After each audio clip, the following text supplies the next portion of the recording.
Hey everyone, in this video, I'll show you how to do a Cole Palmer celebration in EAFC 26. Let's get started. First, score a goal in any game mode. Right after scoring, hold LT on Xbox or L2 on the PlayStation. And while still holding that button, rotate the right stick clockwise. This input trigger the cold celebration, also known as the Cole Palmer celebration.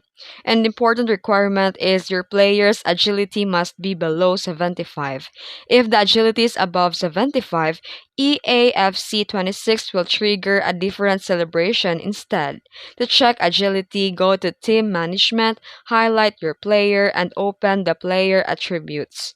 Once you confirm the agility under 75, score again and repeat the input. Hold LT or L2, rotate the right stick clockwise, and you'll see a Palmer cold celebration. And that's it. If you found this video helpful, don't forget to like and subscribe for more tutorials. Thanks for watching.